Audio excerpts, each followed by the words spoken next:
Agora sim, hein? Liberado. Olá, tudo bem? Tudo bem?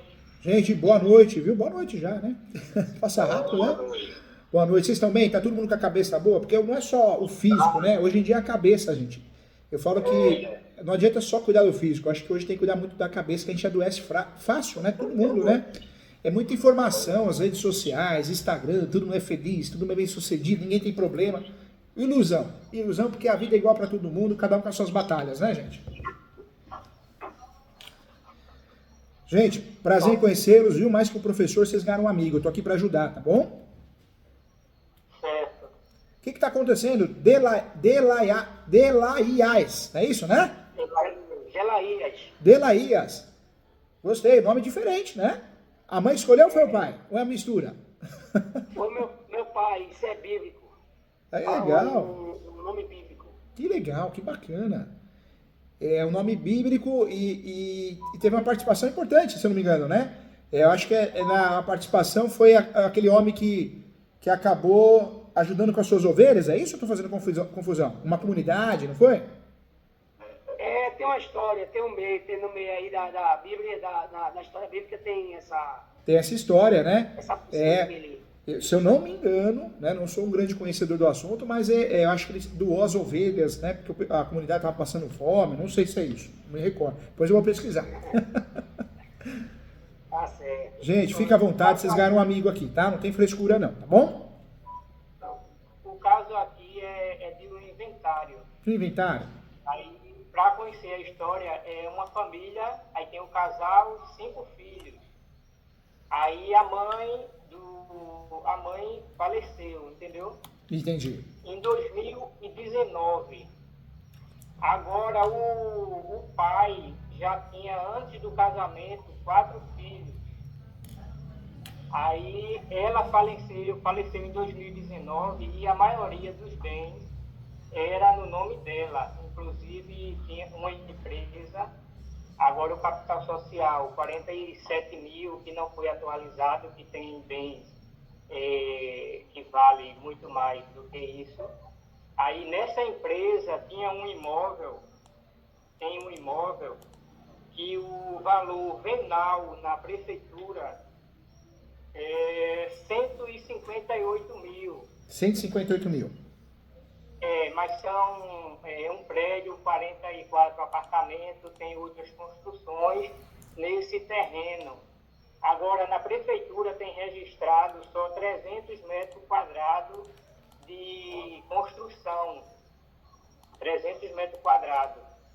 E o terreno é 2.670 metros quadrados e tem essas construções que dá em metro quadrado muito mais, entendeu? Isso é um bem. Isso é um dos bens. Aí tem o outro que é no nome do pai, que é a casa que ele mora. Aí na prefeitura,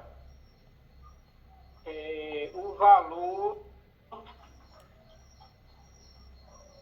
é de 114 mil na prefeitura, 14 mil. Aí tem esse prédio que era a empresa. Esse prédio não é registrado em cartório. É só na prefeitura, é uma posse. Entendi, uma posse, né? É um imóvel sem escritura pública, né? Sem registro, Tem né? escritura pública. Entendi. A casa, que é a moradia que era a moradia do casal, né? Que agora é só do pai, é o mesmo jeito, é uma posse, só é registrado na prefeitura. É posse, não tem escritura Gente, pública. e não fiquem envergonhados, porque a verdade é uma só, né? A pesquisa revelou o ano passado que no Brasil 70% dos imóveis são irregulares. É uma verdade, né? Então é normal, né? Todo mundo compra posse e vende posse, né? O outro imóvel é um ponto comercial, na prefeitura o valor é baixo, é 22 mil na prefeitura, agora ele tem um valor maior, entendeu? Entendi. E esse imóvel ele é registrado na prefeitura e no cartório, ele tem a escritura no cartório, é escriturado esse imóvel, é o único que é escriturado. Agora, na prefeitura é no nome da Decujos, né? Ah, tá. E no cartório está no nome do esposo. nós temos a regularização registral, que é no cartório de imóveis. Lá, de fato, eu falo que é o que interessa, né? Porque lá a gente é dono só no cartório de imóveis. Na prefeitura, às vezes a gente consta como proprietário, né? Contribuinte, normalmente é contribuinte. Claro que ajuda a regularizar, mas é uma regularização diferente, né? O ideal é a gente sempre regularizar o imóvel registral para conseguir regularizar na prefeitura. Por isso é importante sempre. Agora me fala uma coisa, então foram 6 imóveis, não é? Olha, tem esse que é na prefeitura da empresa, que era uma empresa individual, que era no nome da Decujos. Aí tem a casa da moradia, tem o ponto comercial, que é registrado em cartório, que está no nome no cartório, está no nome do esposo, e na prefeitura da Decujos, e um reboque que é negócio de R$ 3.000, e um valor em conta de 155 mil. E tem o terreno no município que vale uns 10 mil no município vizinho. Aí são esses os bens. Foi dada entrada no cartório, no inventário, não foi arrolamento comum, nem sumário. Foi dada entrada no cartório, no inventário, e em 2019. Sendo que no final, que pagou o ITCMD, tudinho foi para a fazenda, pagou os impostos, pagou o selo do cartório, do processo de inventário, tudo. No final, aí não foi assinado, não concordaram, tinha alguma coisa fora, questão de valor que estava defasado, aí não concordaram. Aí ficou sem ninguém entrar em um acordo, e até que o cartório devolveu a documentação, não tinha como segurar mais, e está assim. Entendi, na verdade tinha tudo para ser um inventário extrajudicial, porque não tem menor, não tem incapaz, e até então não tinha litígio. Aí começou a bagunça, né? É fogo, né? Um herdeiro concorda, o outro não, o ser humano cada um pensa de um jeito, ou seja, o cartório devolveu, falou, não dá para fazer porque tem litígio. E a situação hoje, gente, é essa. Então, não foi feito o inventário judicial, né? Não. Ô doutor, só um instante. A gente só queria acrescentar que, diante disso tudo, a gente, alguns irmãos meus, no caso são cinco irmãos por parte de pai e mãe, e 4 por parte de pai. Aí a nossa preocupação sempre foi de fazer o extrajudicial, foi de garantir a eles, garantir a gente, né, de que esse inventário nos daria segurança, que amanhã depois ele não viesse questionar. Porque assim, como muitas, a gente deixaria de pagar alguns impostos, tal, tudinho, tal, são só coisas de acordo entre si. Aí, na verdade, a gente queria até fazer esse inventário extrajudicial, mas a gente queria uma segurança de que forma a gente poderia fazer, porque o senhor sabe, se for escriturar isso tudinho, se for, vai ser um dinheirão. Vai ser, e demorado, né? E demorado também. Quando o inventário é litigioso, ele é demorado porque um herdeiro questiona, um herdeiro você não consegue citar, aí tem que procurar em outro lugar.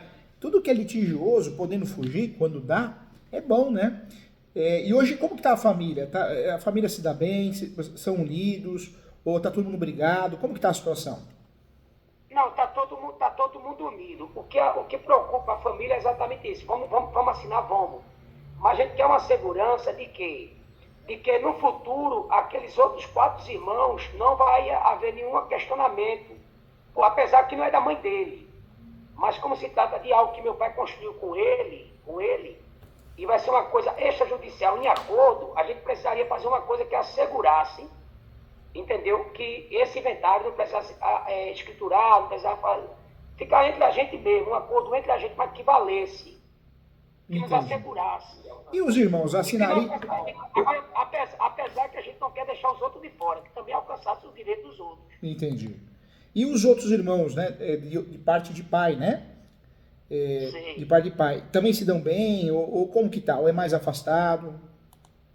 É um pouco mais afastado, mas se dão bem. A gente se dá bem. Tem respeito, né?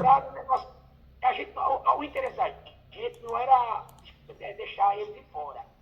Porém, para evitar essa questão de que esses bens pagariam os impostos muito altos e a gente não teria como pagar, e a gente sabe disso, aí a gente tentou fazer um acordo entre os 5, que na verdade está se tratando do inventário da minha mãe. Meu pai ainda está vivo, mas aí a gente quer essa segurança e garantir a eles também. Entendi. Mas como se trata de uma coisa extrajudicial, consultando alguns advogados, eles disseram, não, pode fazer de gaveta e tal. Já outros dizem que não pode, porque depois isso aí vai ser refeito e desfeito. Aí eu vi o senhor aí, um professor que já dá aula aos advogados, eu digo, só um cara preparado para dar uma orientação a gente, para dizer assim, o caminho é esse. Conta comigo sim. Deixa eu perguntar mais umas coisas para poder ajudar vocês, que eu quero proteger vocês. Me fala uma coisa, esses imóveis hoje, como está a situação deles? Eles estão alugados, estão emprestados? Como funciona esses imóveis? Como está a situação deles? Esse que é da empresa, que está no nome da empresa, na prefeitura, tem um contrato com a prefeitura, que ela, após a morte, ela pagou ainda na conta da empresa 1 ano, mais ou menos, e parou, quer que resolva a questão do inventário para fazer o pagamento. Entendeu? Aí tem uns 3 anos lá de aluguel sem pagar esse imóvel. Entendi. Aí esses outros apartamentos do prédio é alugado. Aí esse que é no nome esse imóvel comercial, o outro que é no centro, o imóvel que eu falei, que é registrado em cartório, aí ele está alugado. Hoje esses imóveis, então, muitos estão alugados, a maioria está alugado, e o que não está alugado está fechado. Não tem nenhum herdeiro morando nele. Não. Sabe por que eu falo isso, gente? Porque o inventário litigioso ele é demorado, cansativo, ele se torna mais caro. E levar para o inventário um imóvel irregular, o imóvel irregular sem registro, o inventário não regulariza. Quando a gente faz o inventário de um imóvel irregular, o falecido, nosso ente querido, falecido, ele tinha a posse. Então, o que eu quero dizer é que o inventário por si só não regulariza imóvel nenhum. Muitos advogados, eu ensino isso nas minhas aulas, nos meus livros, fazem inventário de imóvel irregular, mas só faz o cliente gastar dinheiro. Porque quanto mais patrimônio eu junto no espólio, quanto mais eu aumento a quantidade de patrimônio, mais caro fica o inventário. Então eu deixo o inventário caro e acabo não regularizando o imóvel. Então o imóvel irregular, o que dá para fazer? Ou fica com ele irregular, porque a lei do inquilinato permite que o possuidor possa alugar, os herdeiros se tornam possuidores, né? Então fica do jeito que está, ou corre atrás para regularizar de outro jeito. Talvez esse outro jeito mais correto, menos oneroso, é o uso capião. Eu costumo dizer que o imóvel irregular nós levamos para o inventário quando a situação é litigiosa, para ninguém omitir o bem, para que o herdeiro não faça abuso capião com posse exclusiva, né? Então tem um herdeiro que mora naquele imóvel irregular, ele vai e faz uso capião. Então para evitar isso eu levo para o inventário. Essa é a regra, né? Se de fato esse imóvel é irregular, às vezes não precisa levar ele para o inventário, porque só vai fazer gastar dinheiro. A não ser que o valor é baixo, uma coisa assim, mas deixa o inventário mais caro. Agora, esse documento, gente, que vocês têm ideia de fazer para que os outros irmãos, né, amanhã ou depois não peçam nulidade, eu entendi a preocupação de vocês, claro, para que os outros não ingressem com a ação, falam, quero a nulidade, eu também tenho direito, vocês não querem dor de cabeça no futuro, né? Então, o ideal, gente, é fazer o quê? A escritura pública de inventário envolve os herdeiros e meeiro e meeira. Mas pode conversar com o tabelião e o escrevente para fazer documentos anexos. Dentro desses documentos anexos, declaração de ciência ou declaração de renúncia de qualquer direito. Mas aí que está. O contato com os outros irmãos por parte de pai não é tão próximo, né? Será que eles assinariam um documento desse? Porque assusta, né? Renúncia de direitos, tudo bem, dá para justificar, os imóveis tais. Se tiver outros imóveis e descobrir, tudo bem, você tem direito. Mas os imóveis tais, não. Será que eles assinariam isso? Uma escritura pública? Não, assinaria não. Não assina não. Eu falo porque não assina. O ser humano é fogo, né, gente? O ser humano, ninguém quer perder R$1, né? E às vezes não é que vai perder. Não vai perder porque não tem direito, mas não quer renunciar a nada, né? O ser humano é complicado. Hoje eu orientaria vocês, gente, fazer o inventário, faz o inventário consensual. Eles não são obrigados a assinar esse inventário. O cartorário, o tabelião, pediu para eles assinarem alguma coisa? Não, né? Não. Não, né? Porque ele não tem nada a ver com isso. Tem nada a ver, Eu falo isso porque às vezes o tabelião tá... Infelizmente, né, tem profissionais e profissionais. Então você pega um tabelião, um escrevente meio atrapalhado, vai, tem outros irmãos, então pede para assinar. Sei lá, as pessoas inventam as coisas do nada, o juiz cria as coisas do nada, mas... Então não é difícil um cartório querer criar também. Mas, gente, eu faria o quê? Muita sinceridade, muita propriedade no assunto, com base nos meus livros, eu quero o bem de vocês, eu quero que vocês tenham paz. Eu faria o inventário, porque já que foi combinado fazer o inventário extrajudicial, é o mundo real. Faz o registro, porque a gente é herdeiro enquanto não faz o inventário. A partir do momento que a gente faz o inventário judicial ou extrajudicial e registra, a gente deixa de ser herdeiro e passa a ser proprietário. Como nós temos outros irmãos, então se torna coproprietário. Então vocês seriam coproprietários. Isso é importante, porque gera segurança jurídica. Quem quer fazer mal para nós, gente, a gente não tem escolha, não dá para evitar. Se eles quiserem fazer mal, no sentido de fazer uma ação declaratória de nulidade, petição de herança, tem umas 2, 3 ações, anulatória, ação declaratória de nulidade e ação de petição de herança. Seriam as 3 ações que eles poderiam fazer. Se eles quisessem fazer ou fizerem essa ação, vocês vão se defender com base na lei. Juiz, eles não têm direito. Como que eles querem a nulidade de uma coisa que eles não têm direito? Filhos com um outro relacionamento. Então, da defesa, dá para explicar muito bem isso. E explicando muito bem isso, eles vão perder a ação. Ele vai gerar sucumbência se não tiver justiça gratuita. Veja só, eles não estão para entrar com uma ação. Eu sei, eu entendi. O negócio a preocupação lá na frente, né? Lá na frente. Mas hoje não tem a questão de eles fazer um inventário agora e ele não concordar e entrar. Não, porque o pai está vivo. Aí ele é um meieiro, entendeu? Entendi. Aí ele pode fazer o que quiser, mas não é essa questão de briga com eles agora. É que façam uma coisa que fique seguro. Eu sei. É aquela pulguinha que fica atrás da orelha, né, gente? Aquela pulguinha que fala, se o pai falecer, amanhã vai que eles vão questionar, né? Uma pulguinha que fica atrás da orelha, né? É uma preocupação, né? Eu sei. Mas, gente, o que eu faria? Eu faria o inventário, acho que tem que dar andamento. O inventário, se a gente não faz em 60 dias, ele vai ficando mais caro, né? Passou 180 dias, ele fica mais caro, porque tem multa. A multa é cobrada pela fazenda, né? É um tributo. Então, se tem condições financeiras, faz o inventário. Porque fazendo inventário, vocês resolvem a situação. Vocês conseguem passar o imóvel para vocês, não aquele imóvel que está irregular. Aquele ali poderia até deixar de fora, se vocês quisessem. E aí faria a regularização de outro jeito, ou através de uso capião, ou alugaria, ficaria com a posse mesmo. Mas daria para tirar esse imóvel. Fazendo inventário, vocês vão se tornar proprietários daqueles imóveis que vocês podem ser proprietários. E isso, de certa forma, já geraria uma segurança jurídica. A ideia, né, eles não têm intenção de entrar com a ação, a situação parece ser bem consensual. Se acontecesse o pior, uma fatalidade, o herdeiro muda a cabeça, né, às vezes incentivado pela esposa, marido, vai saber. Se acontecer, essas 3 ações que eles poderiam fazer, fazer uma coisa, dar entrada uma coisa, ganhar é outra, e ganhar eles não vão ganhar.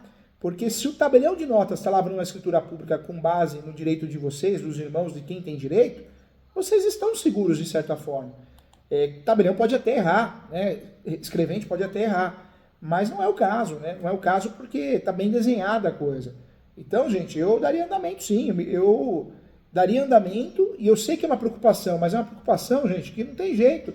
Documento, vocês podem até fazer um contrato de gaveta, mas mesmo assinado esse contrato de gaveta, com um reconhecimento de firma ou uma escritura pública, não vai evitar, se eles quiserem entrar com uma ação amanhã no futuro, entendeu? Outra dúvida aí, se for pelo valor real do imóvel, se for no caso de arrolamento, seria sumário. E se colocar pelo valor venal que tem da prefeitura, que é muito abaixo, dá o comum, abaixo de 1.000 salários mínimos, não é isso? Aí o que aconselharia nesse caso, aí, se for colocar o real, vai encarecer.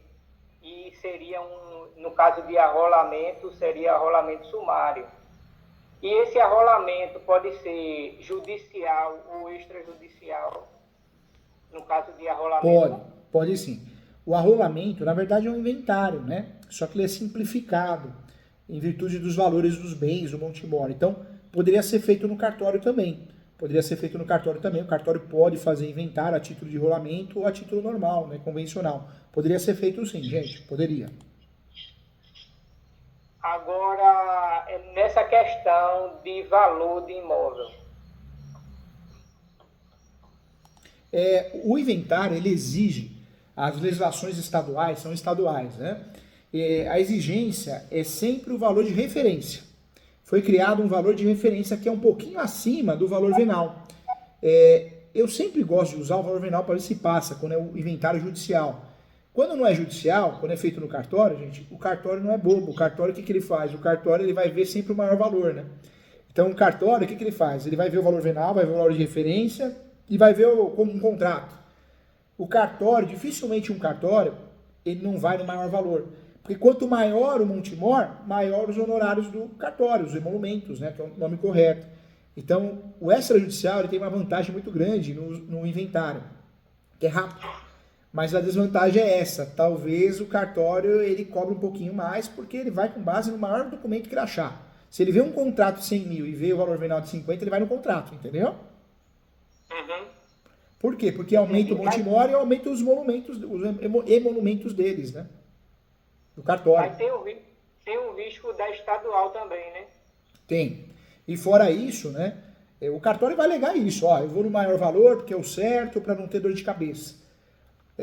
Agora, quando o cartório deixa passar ou quando a gente faz inventário judicial e o juiz aceita o valor venal, corre o risco de chegar a notificação da fazenda e falar, ó, faz o acerto aí, o valor que tem uma diferença. Acontece sim. O judicial, o juiz é que analisa o valor também, né? Hoje em dia o judiciário, cada um fica no seu quadrado, né? O judiciário, eu falo isso porque normalmente o judiciário ele faz o quê? Ele pede para você homologar. Ele fala, ó, homologa lá na fazenda. E aí tem algumas fazendas, que é estadual, né? É um tributo estadual. Então tem algumas fazendas que falam, não, é automático o valor, saiu no sistema, é esse mesmo. E tem alguns estados que ainda exigem que você vá no local para homologar o valor, para eles olharem, né, a certidão, olhar o tributo, a guia, né? O termo correto é a guia, para ver se está certo. Então depende muito de cada estado. Onde vocês estão, vai ter que homologar. Tanto o judicial como o extrajudicial, né? Vai ter que homologar. O lado bom do cartório, que o cartório normalmente ele faz isso, hein? Tem tabelião que faz, tem tabelião que não faz, mas normalmente faz. Me diga uma coisa. A gente quer, na verdade, resolver isso, dar uma segurança pra gente. E o que puder, a gente quer resolver uma coisa sem causar danos, sem ter que pagar esses impostos que a gente não tem. Porque vai ter que desfazer, vai ser muito difícil. Não tem capital. Tá entendendo? Entendi. Aí o que a gente quer? A gente queria ver uma solução. Se teria uma solução de a gente fazer um acordo entre si, que pudesse valer, funcionar. Eu continuo dizendo isso. O senhor não tem nenhuma saída pra gente, não. Em relação ao tributo, não tem jeito, porque é a fazenda que cobra, né? Em relação ao tributo, a regra é o valor de referência, que é acima do valor venal. Agora, o cartório, não o tributo, mas o cartório em relação à fiscalização que o cartório faz, o tabelião ele fiscaliza, né? O tabelião de notas. Então ele vai falar, olha, sempre o maior valor. O maior valor, seja o valor de referência ou um valor de um contrato, né? Um valor que apareça do negócio. Sempre vai o maior valor. E o cartório também cobra em cima disso, desse maior valor, os emolumentos.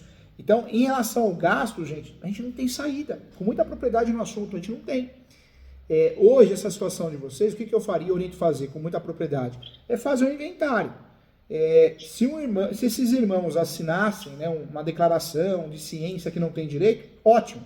Se a gente perceber que eles não querem assinar... No caso, doutor, só um ponto aí. No caso, o senhor está falando assim. O inventário está sendo feito e ele faria algo assim de que eles estão cientes do que estão fazendo, do que a gente está fazendo. Uma declaração simples. Tem tabelião que faz, tem tabelião que não faz. A maioria faz. Uma declaração de ciência, né? Ciência que realmente foi feito um inventário de alguns imóveis, mas não tem direito, uma vez que o direito é regulamentado. Oi? Ele não renuncia, não. Para renunciar aos direitos, ele não renuncia, não. Então, gente, eu acho muito difícil essa situação, porque as pessoas não assinam. Tem gente que assina, mas é difícil alguém que assina renunciando a alguma coisa. Por isso, hoje, a situação real de vocês é o quê? É fazer o inventário, já que eles não têm que assinar nada, eles não têm direito, faz o inventário e registra. Acho que a grande dica que eu poderia dar para vocês, eu sei que às vezes falta dinheiro, caixa, né? Falta, lógico, é tudo caro. Mas, se possível, nem que tiver que fazer um empréstimo no banco, faz o inventário e registra. Porque o problema é o quê? Fazer o inventário e não registrar. Porque se vocês fizerem o inventário, fizer a escritura pública e não registrar, não adianta nada. Vocês vão ter que pegar essa escritura pública e registrar em cada cartório. Às vezes até o mesmo cartório. Mas tem que registrar, salvo aquele imóvel que é irregular que vocês já falaram. Mas registrando, vocês deixam de ser herdeiro e passam a ser proprietários, entendeu?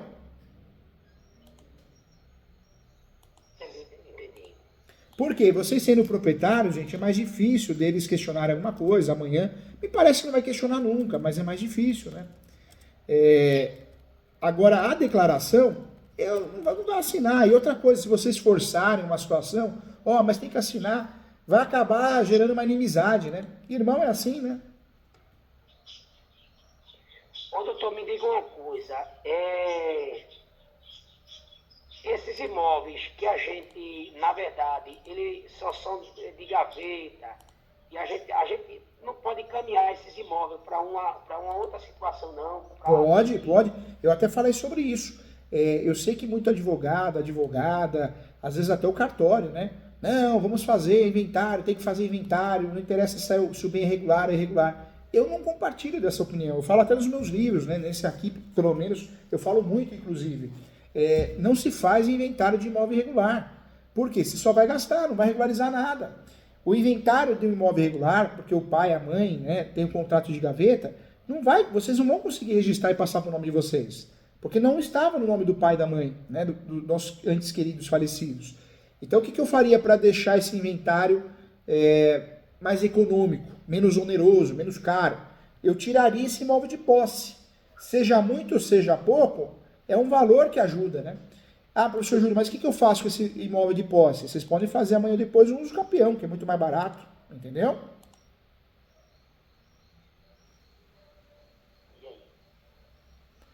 E o imóvel irregular é dois, né? São dois imóveis, né? Desses bens que foram deixados é dois? Tem dois, três, são quatro. Nossa, gente, é muita coisa. Se vocês pegarem o inventário e tirarem esses 4 imóveis que são irregulares, quanto vocês vão economizar nesse inventário? Tem o prédio que eu falei com os apartamentos, 44 apartamentos. Aí a casa, e tem um terreno que tem uma escritura pública, ele é registrado no cartório de uma cidade vizinha. Registrado, tem 2 registrados e 2 não. Gente, eu dou uma dica para vocês. Eu tenho uma ideia aqui, não sei se o senhor ia concordar. Tá. Se o senhor ia concordar, a gente deixaria esses imóveis todos de fora, fazia simplesmente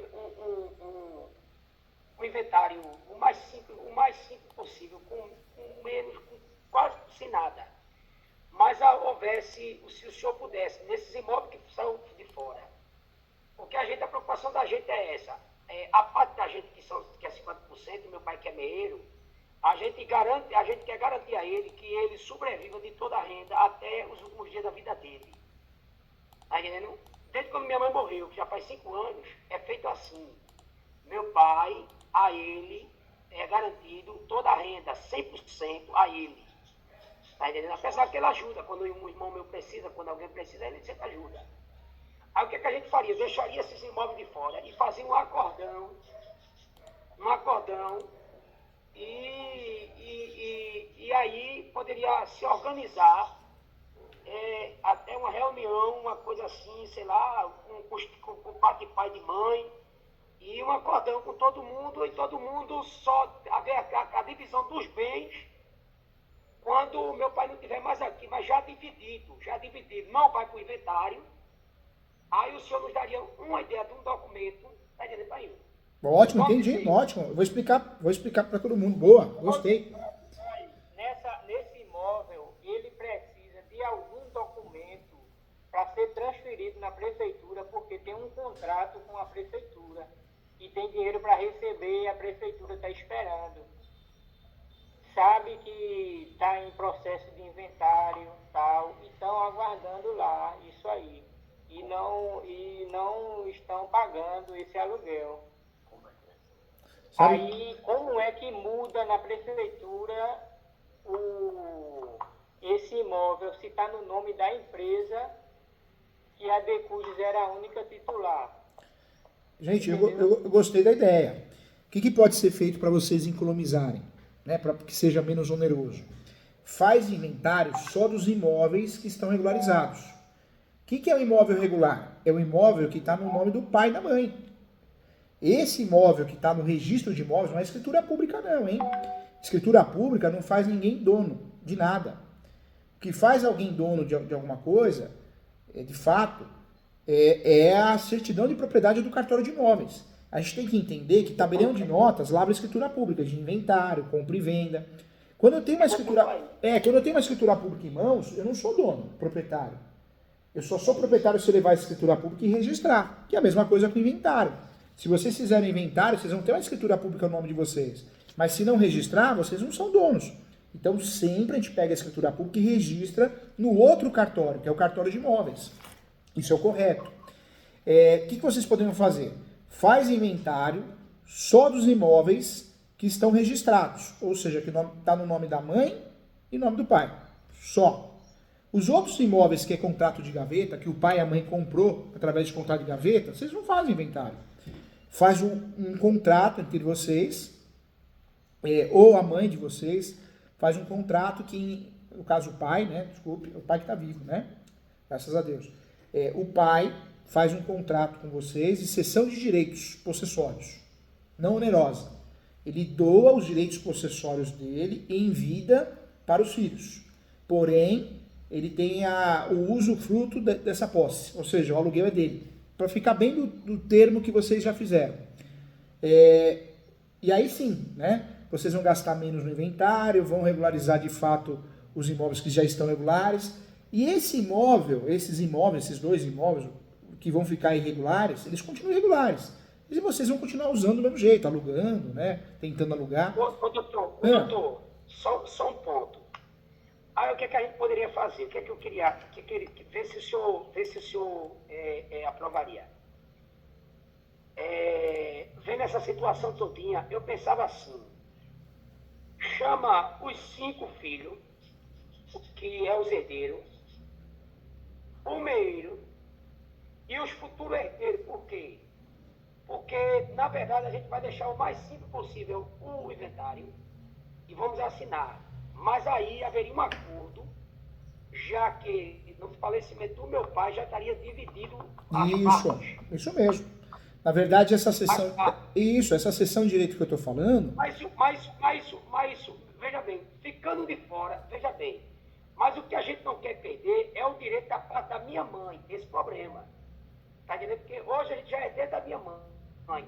O que vai ficar de fora, vai ficar de fora o que é da minha mãe, por parte da minha mãe, e vai ficar de fora o que é de parte do meu pai. O inventário vai o mais simples possível, vai sem nada, o vazio. O que a gente puder esvaziar, esvazia. Aí deixa de fora e faz um acordão com o meu pai, os 5 herdeiros e os futuros herdeiros.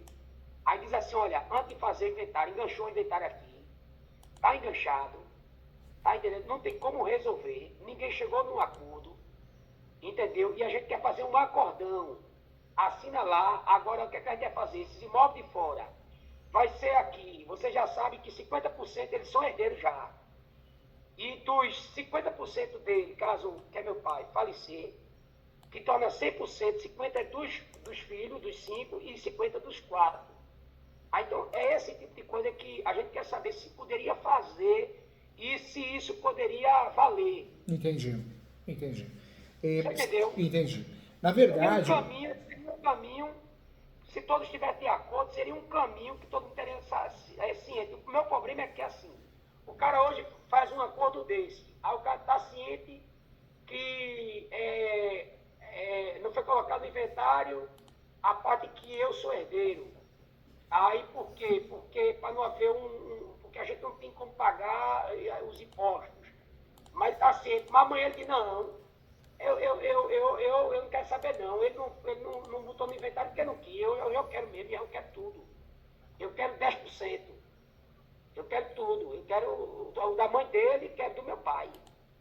Aí o que é que eu queria fazer? Eu queria ver com o senhor se havia possibilidade de que a gente deixar de fora, esvaziar e fazer uma documentação, um acordo entre todos e já dividido entre meu pai. Olha, aqui tem para não haver questionamento. Entendi. Aqui está os 50% da mãe que faleceu. Viu? Não está no inventário, mas aqui, para não haver que a gente não tem como pagar os impostos, mas aqui está os 50% dele, está garantido. E os 50% que é meu, caso eu falecer, meu pai vai fazer essa reunião, diz, olha, está aqui 50% que torna 100%, sabendo que vocês só têm direito a 50%, porque 50% é deles. E pronto. E aí o inventário é assinado. Existe essa possibilidade de a gente trazer essa segurança para a gente e para eles, para não haver uma briga no futuro? Existe, claro que existe. É claro que na teoria, na faculdade de Direito, aquele mundo teórico, aquele mundo que não existe, morreu, faleceu, tem que fazer inventário. O correto é fazer inventário para poder evitar a multa, né, dentro de 60 dias, que a multa é pesada, do ITCMD, que é um tributo estadual. Então, a ideia é fazer inventário por causa disso. E também porque se os imóveis deixados pelo nosso ente querido estão regularizados, a gente consegue regularizar, passar para o nosso nome, a gente deixa de ser dele e passa a ser proprietário. Mas esse é um mundo muito ideal. Na prática, o falecido, muitas vezes, ele deixa um imóvel irregular, né? O nosso ente querido, falecido. Então, a saída que nós temos, muitas vezes, é contratual. Então, um verdadeiro acordo pode ser feito sim. Chama termo de acordo. E aí todo mundo assina, todo mundo reconhece e firma. Então, pode ser feito sim. Pode ser feito um termo de acordo. Mas isso tem segurança jurídica, doutor? Segurança jurídica de garantir, porque hoje eu sou herdeiro da minha mãe. Eu vou renunciar pelo fato de que eu sei que há um custo muito alto. Eu vou renunciar, entendeu? Eu vou renunciar para que seja resolvido. Mas isso vai me dar segurança? Será que amanhã eles vão dizer assim, não, isso aqui eu vou ter direito também? Sabe, gente, eu sou muito sincero, vocês ganharam um amigo aqui, não um professor, vocês ganharam um amigo. E tem que falar sempre a verdade. E eu vejo todo dia, o escritório aqui é muito atuante, o meu escritório, eu dou aula todo dia, converso muito com os alunos. Gente, com muito carinho, o ser humano é capaz de tudo. Então, o ser humano ele assina um contrato desse e amanhã ele pode voltar atrás, falar, eu quero pedir a nulidade. Pedir a nulidade, judicialmente falando, ele pode pedir, quero ver ganhar. Ganhar é outra história, né? Para ganhar uma ação de nulidade, ele teria que provar, que eu falo qualquer um, hein? Teria que provar uma simulação. E, de fato, é difícil provar essa simulação, porque está todo mundo assinando, reconhecendo firma ciente, né? Olha, para mim e para meus irmãos, se caso deixar de fora o que puder deixar de fora, e eles tiverem consciência de que 50% a gente já somos herdeiros, mas deixamos de fora, e os outros 50% que tornam 100%, 50% é nosso e 50% é deles, o senhor está entendendo? Estou entendendo. Se eles tiverem essa segurança e a gente assinar esse contrato com eles, aí sem dúvida nenhuma, para mim, é importante, porque vai evitar um conflito, e para o meu pai vai haver uma garantia de que ele já está com seus 80 anos, ele vai poder pagar o plano de saúde dele, vai poder viver a vida dele. Tá entendendo? Lá no final dos 10, 20 anos depois, sei lá quantos anos ele vai dar a ele, aí se resolve, que já está tudo resolvido já no contrato, como o senhor disse. Se há possibilidade, então o caminho é esse. Não tem outro caminho. O acordo, gente, ele gera um efeito psicológico. Além de um efeito jurídico, um contrato assinado, né? Além do efeito jurídico, ele gera um efeito psicológico. Então a pessoa fala, eu não vou correr atrás porque tem um contrato aqui. Quando a pessoa quer procurar pelo em ovo, ela pode fazer uma ação de nulidade, mas vocês também, por outro lado, têm o direito de se defender. E também não quer dizer que eles vão ganhar. Então eu faria. Se faz bem para todo mundo um termo de acordo, eu faria. Eu acho que a gente tem que ter paz na vida. Se vocês vão se sentir bem, juridicamente falando, o que dá segurança absoluta? Nada. Vocês podem fazer uma escritura pública bem feita com todos os bens e pode alguém pedir a nulidade da escritura pública porque acha que tem algum vício. que o senhor quer dizer que tudo de todo modo, Isso, é isso mesmo. se alguém estiver insatisfeito, qualquer pessoa pode entrar em Pode, qualquer situação, pode. é isso? Na verdade, qualquer pessoa que esteja insatisfeita em algum momento, ela pode tentar alguma coisa. O direito prescreve, chega uma hora que prescreve, 5 anos, 10 anos, 15 anos, ação de nulidade não, né? Mas se a pessoa corre atrás de alguma coisa sem bons argumentos, ela perde, né? Entrar com a ação, qualquer um pode entrar, mas ganhar outra coisa, né? Ô, doutor, e o senhor faria para a gente esse documento de acordo entre os 9, no caso os 10? No caso, garantindo a meu pai até os últimos dias da vida dele, e no caso, o reconhecimento dele de nossa parte, né, que a gente está abrindo mão de botar no inventário, para evitar um encargo, né? Aí o senhor faria esse documento, o senhor faria essa